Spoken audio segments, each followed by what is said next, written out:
All right, friends. So the Zoom today was supposed to be a review, so I thought I would make a quick video for you, just kind of going over and reinforcing what you should be studying. So I think some of the misconception with how to study and how to take all this information, use our PowerPoints, use like the videos that we use your textbook, okay, to help you study. I thought I would go through and kind of give you a little bit of, hey, this is what you should be working on. Number one, what have you done with your notes? So one of the things, for some of you, reading over your notes, filling in like the PowerPoints that we did, that might be great and that might be enough. For me, I would write my own notes in class and then I would have to go back and recopy them on a note card. Just because writing them again on a note card it's a process of getting them into my brain. Number two, then I can do repetition. But at this point, if you haven't made note cards so far, at this point, it's probably too late to be making a whole bunch of note cards tonight for you to actually use them and study with them. So let's put all of it together. So number two, I also, those quizzes, there was a Kia that I gave you. There's a Quizlet that's out there.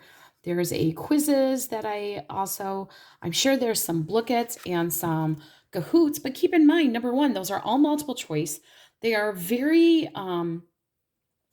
low as far as on like just rote memorization. So just getting done with the quizzes and saying, yeah, I'm good. Are you? Because we really need to make sure that you know all the pieces and put it all together. So here's what I would suggest. Okay. I would take out a piece of paper and I would start like this. First of all, here's a cross section of the skin. Okay. And, okay. And this top layer of skin, what do we call that? Yeah, that's the epidermis. And a couple things about the epidermis. Well, you know what? Yeah, we'll talk about that in a second. So we're going to put up here as we go along any of the functions of skin.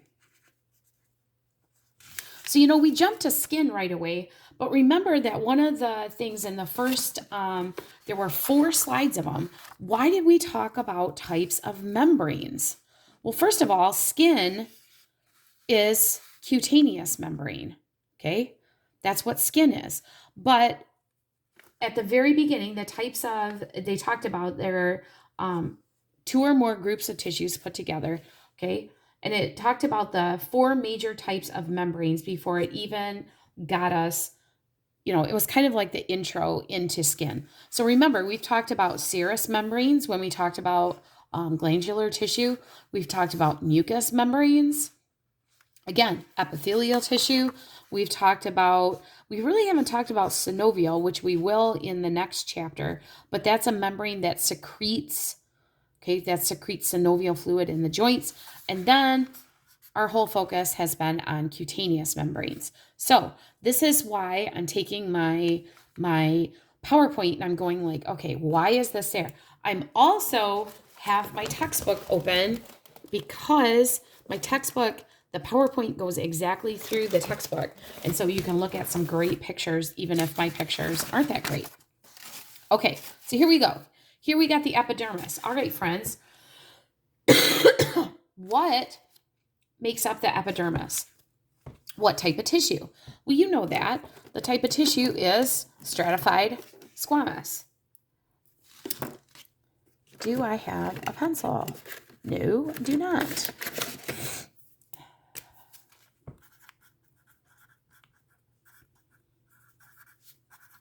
What do we know about stratified squamous? Stratified squamous is an epithelial tissue. We know that that's several layers of tissue. All right, so where do the new cells form? Where's mitosis happening? Right, down here, right? So if I wanted to, I could draw, right? These are the cells that are actually doing the division down here, the mitosis, and then the cells get pushed up to the top, right? Where at the top, they're all dead, right? We talked about all this being dead dead skin on the top. Well, why is it dead and why is it all dry and flaky? Because of something called keratin. Do you remember keratin? That is the type of protein that makes this harden and dry out. And why do we want the layer of skin on the outside to be dry and hardened and it kind of makes us what? Makes us waterproof. So that's part of our function, that we're waterproof, right? Okay. Keeps water in, keeps, hey, about that, if this keeps water in, it also keeps bad stuff out, right? So, protection, right? Certain chemicals, things like that. Okay. All right. So all of these cells at the bottom of your epidermis, this is the stratum. Stratum what, friends? Stratum basale, right? I'm trying to use some different colors here. You can't even see that. How about here? Basale, that's the base, remember? Okay, the base. Now, remember that there were several layers in between. Technically, if you were talking about thick skin, thin skin, I am not interested in doing the stratum granulosum, lucidium, all of those. I just asked you to learn the very bottom. And then what is the very top that's all dead? That's the stratum corneum. Now, if you want a way to remember, have you ever heard of corns on people's feet? That's like masses of tissue. So corneum, that's the very top. This is where it's all dead. So the stuff, okay, gets pushed up to the top, right? All right, what else do we have going on in the epidermis? Well, in the epidermis, we also have the pigment cells, right? Okay, and we also have pigment cells. So let's call this a pigment cell here and a pigment cell here. And what's that pigment called? Well, right, this is called melanin. Oh my goodness, there we go. Melanin, and what's the cell called? A melanocyte. And what do we know about melanin and melanocytes? So if you're darker skin, you must have a lot more melanocytes, right? No, it's the same amount of melanocytes, just different amounts of melanin. And that melanin gets transferred from cell. I'm going to draw these as they're flattening out. They get passed on from cell to cell using a process called cytokine secretion, which is kind of like a pass it on game for the melanocytes. Okay, so let's stop for a second. Okay, time out. I was looking for a sticky note in my mess of a desk, of which I do not have any. Okay, time out. Did we do anything with melanin? Yeah, actually we did. We watched a video, didn't we? We watched a video about melanin. And what was the video about? It was about skin color, right? And what do we know about skin color, or the evolution of skin color? Where was the darkest as far as in the world? If I were to do a giant world, where was the darkest skin color? Well, it was at the equator, right? And then it got lighter and lighter right? Well, why is it advantageous to have darker melanin or have darker skin at the equator? Well, melanin does what? Melanin absorbs UV light. It absorbs the UV light so it doesn't damage the cells, okay, underneath it and cause skin cancer, right? So this is the area on the world that has the most UV light. So that's where the darkest skin people were first originated from, because that was being advantageous. Natural selection selected those with darker skin, protected against UV light, and then went out from there as people migrated for different reasons across the continent. With that being said, they also talked about vitamin D production. So how does vitamin D play into this? Oh, that sounds like that's a different vitamin D. Sounds like that is another function.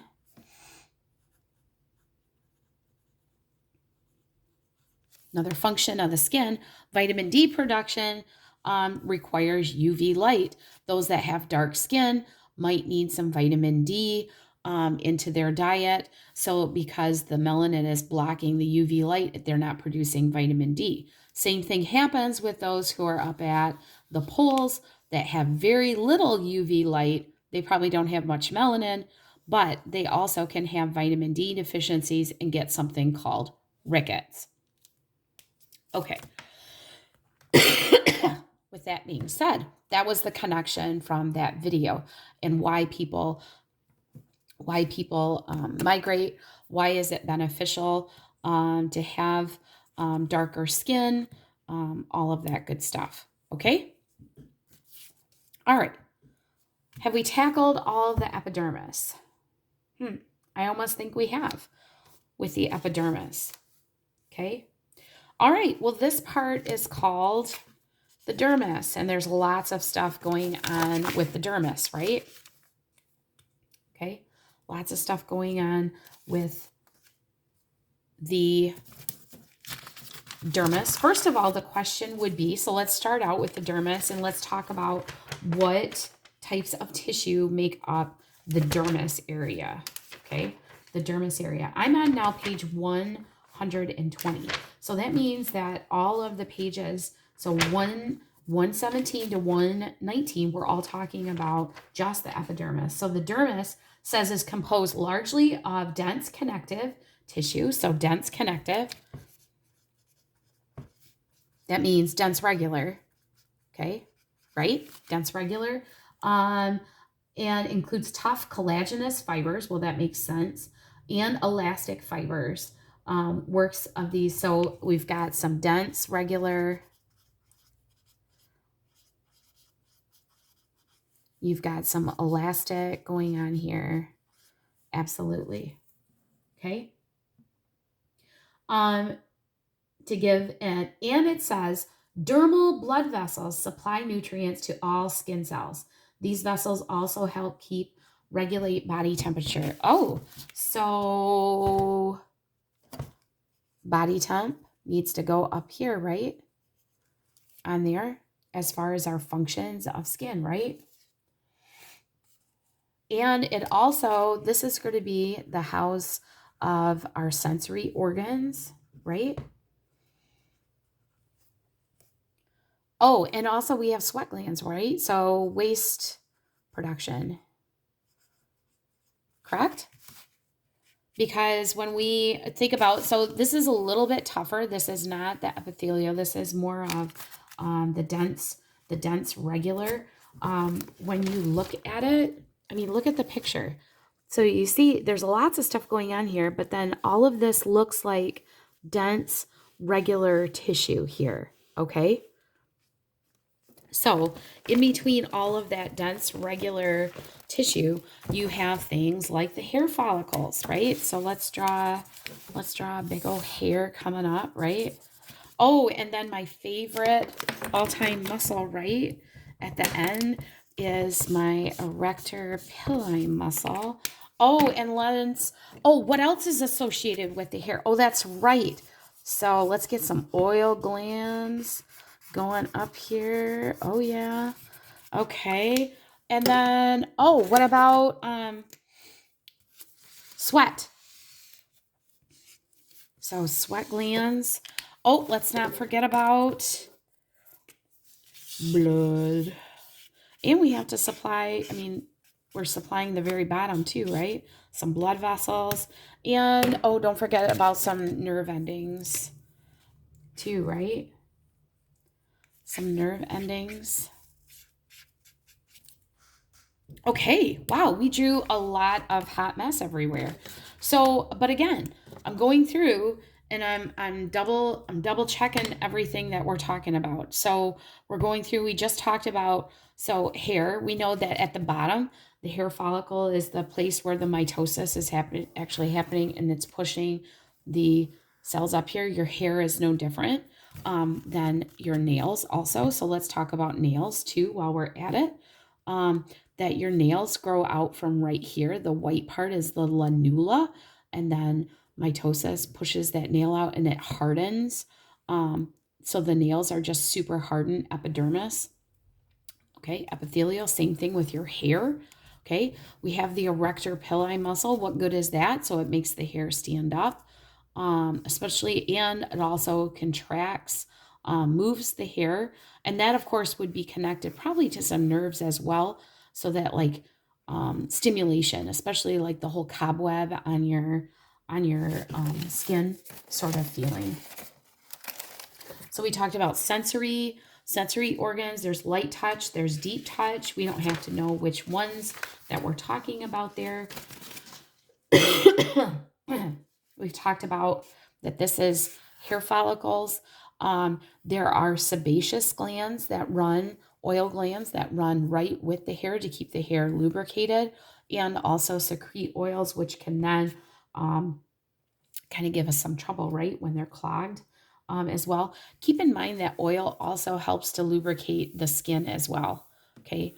Kind of like its own natural lotion to a certain degree, except when we don't wash on a regular basis, that can cause some pimples and things like that when those pores get blocked.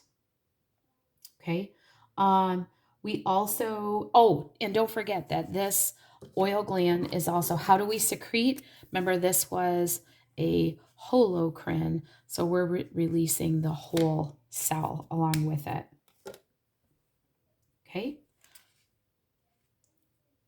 Questions on, sweat glands. And we talked about that there are two types of sweat glands. There are eccrine sweat glands. You had that on a worksheet. Do you have that worksheet?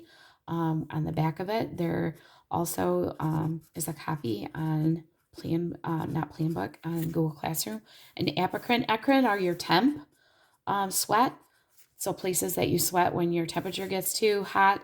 And apocrine is more your emotional hormones under the armpits, the groin area, an emotional response, not necessarily a temperature response. And remember that sweat glands, you have modifications. So remember there was a slide about how about some sweat.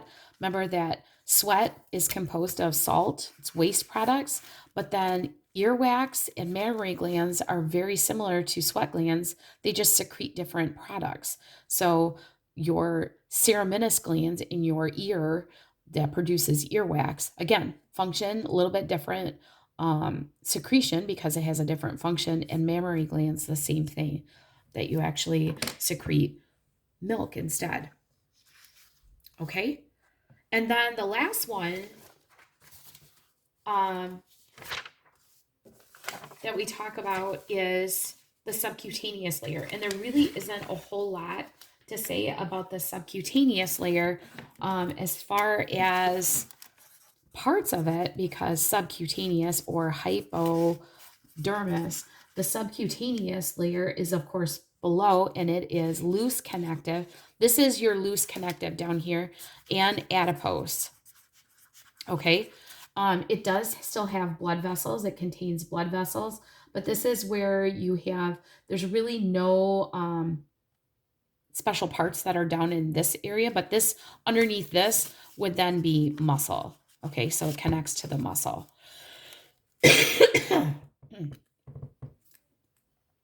So when we're talking about like Botox, we're going into the muscle way below, because if the muscle doesn't move, then your skin doesn't move on top of the muscle.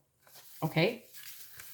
So with that being said, there were a few other things that were mentioned, or there's little gray area, not gray, pink areas in your textbook. If you're looking at your textbook, for example, there's a thing about werewolves, and we talked about different hair color, like blonde and brown, or what's gray hair is the lack of pigment. We talked about werewolves. We also talked about the Bonkowski brothers that have alopecia and another type of hair disorder where you lose hair. This is werewolf syndrome. You don't have to remember the name, but we talked about werewolf because you have hair follicles everywhere. And we did do a lot of talking about skin cancer, and so did the video about skin cancer. And we talked about areas that you can have skin cancer. Now, I'm not interested in you coming up with like the different names of them or melanomas and things like that, but we do need to kind of remember about where areas on your body where you have skin cancer, what are some of the signs of skin cancer, and what can you do to reduce your risk of skin cancer. So, watching those parts of your body that have exposure, your ears, your shoulders, your nose, the top of your head, if we remember that. And then number two, thinking about, are the moles changing? Are they different color? Are they bleeding? Check that out. And then what can we do to prevent? Well, not having the exposure of the sun, putting on sunscreen, not going to the tanners, even though going to the tanners does not mean you're going to get skin cancer, but it heightens your risk. Just like with smoking, smoking may not give you lung cancer, but it surely heightens your risk, right? And then the whole last PowerPoint was all about function. And the function that they were really talking about was looking at temperature regulation. Okay. What happens when you get too hot? What happens when you get too cold? And then how does the skin repair itself? And that last part was talking about healing of your wounds. How do you combat like a cut? What happens? And so you can rewatch the PowerPoint on that as well. But most of that, friends, most of that you already know. You know about negative feedback loops. You know about positive feedback loops. If you get too hot, you sweat, right?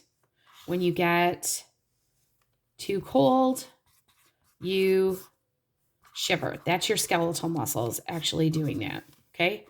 So that's one thing. We talked about what happens when you get too hot, like too hot. What is hyperthermia? Getting way too hot, locking in a closed car. Remember on the PowerPoint, how your body shuts down. Remember, those enzymes don't work real well. Hypothermia, when you get way too cold, okay? We talked about frostbite, okay? That how that happens, because your body, the temperature is going to the core, not to your extremities. And then we talked about what happens with a fever, which is a positive feedback loop. So you have a virus, okay, and you run a fever, but yet you're too hot, yet not sweat, okay? You're shivering. Your body is doing everything to crank up the temperature to kill the virus. And the last part was talking about inflammation. What do you do? What do you do when you have a wound? Okay. What happens with that cut in your skin? Well, it gets all red. Well, why is it red? That's because there's blood vessels running to it.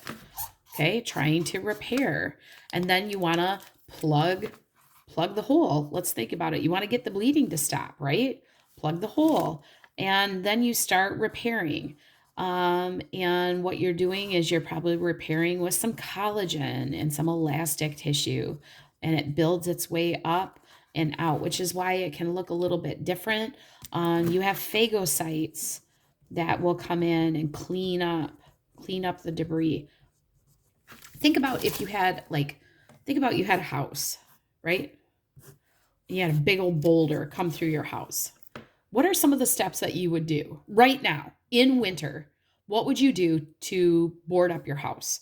Well, first of all, you'd get a whole bunch of your friends to come over, right? So there'd be a lot of inflammation, okay? And then what you do is you'd work on forming, like you'd put a board over it, right? To keep the snow out, okay? And then you're going to have to start cleaning up the mess that's inside. And then you're going to start putting in the studs to fix the house, right? And then, so until the very end, you're not going to worry about painting. Am I correct? Like you're not going to worry about painting or siding your house until the end, until you get the wall built. That's exactly what we're talking about here. And then granulations is just an overabundance of material. So a granulation is a small rounded mass that granulation consists of. Sometimes you can get blood vessels that still run, so angiogenesis that I mentioned in the PowerPoint. So friends, all of that I just did, I don't have any notes here. And I know you might say, Mrs. Bassett, you've taught this for a long time, and I have. But I'm telling you that you can do the same thing. If you watch it, stop the video, and why don't you work ahead of me and then listen to my video and see if that helps you. Can you do those things? If you can, I really think that will help you be more successful. My other advice would be is to read and eliminate. Read and eliminate your choices, okay? Because my questions are meant to make you think. So the answer, eliminate your choices and work from there. All right, see you later. Thanks.